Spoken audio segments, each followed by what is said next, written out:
നിയമസഭാ തെരഞ്ഞെടുപ്പ് 2026 ഭാഗമായുള്ള വീട്ടിൽ വോട്ട് കാസർഗോഡ് ജില്ലയിൽ പൂർത്തിയായി. 98.11% പോളിംഗ് ശതമാനം. 5 മണ്ഡലങ്ങളിലുമായി ആകെ 6679 പേർ ഈ സൗകര്യത്തിലൂടെ തങ്ങളുടെ വോട്ടവകാശം വിനിയോഗിച്ചു. This news sponsored by ഗുണമേന്മയോട് കൂടിയ ഉൽപ്പന്നങ്ങൾ മിതമായ നിരക്കിൽ Sreekrishna hardwares MG road Kasaragod. 85 വയസ്സിന് മുകളിൽ പ്രായമുള്ളവർക്കും ഭിന്നശേഷിക്കാർക്കുമാണ് വീട്ടിൽ വോട്ട് സൗകര്യത്തിലൂടെ സ്വന്തം വീട്ടിൽ വെച്ച് തന്നെ തങ്ങളുടെ സമ്മതിദാനാവകാശം വിനിയോഗിക്കാനുള്ള അവസരം ഒരുക്കിയത്.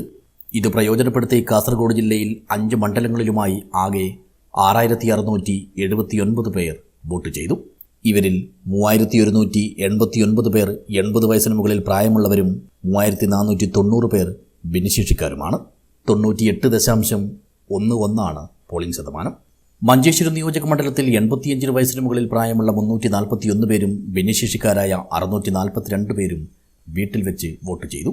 കാസർഗോഡ് നിയോജക മണ്ഡലത്തിൽ 85 വയസ്സിന് മുകളിൽ പ്രായമുള്ള 344 പേരും ഭിന്നശേഷിക്കാരായ 540 പേരും, ഉദുമ നിയോജക മണ്ഡലത്തിൽ 85 വയസ്സിന് മുകളിൽ പ്രായമുള്ള 648 പേരും ഭിന്നശേഷിക്കാരായ 870 പേരും ഈ സൗകര്യത്തിൻ്റെ സേവനം പ്രയോജനപ്പെടുത്തി.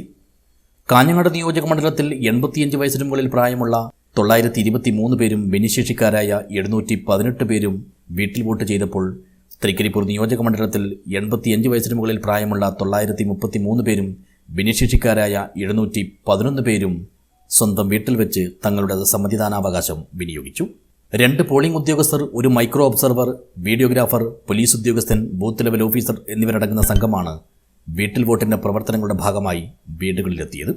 റാൻഡമൈസേഷൻ നടത്തിയാണ് പോളിംഗ് ഉദ്യോഗസ്ഥരെ തിരഞ്ഞെടുത്തത്.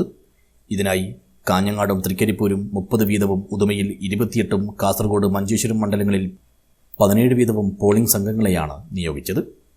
85 വയസ്സ് കഴിഞ്ഞ 3281 പേർക്കും ഭിന്നശേഷിക്കാരായ 3529 പേർക്കുമാണ് ജില്ലയിൽ വീട്ടിൽ വോട്ട് അനുവദിച്ചത്. ഇതിലവശേഷിക്കുന്നവരിൽ മരണപ്പെട്ടവരും സ്ഥലം മാറ്റം ലഭിച്ചവരും മറ്റ് അസൗകര്യങ്ങളാൽ സേവനം പ്രയോജനപ്പെടുത്താൻ കഴിയാത്തവരുമെല്ലാമുണ്ടെന്ന് nodal officer Sunil M Nair അറിയിച്ചു. News bureau, Kasaragod vision.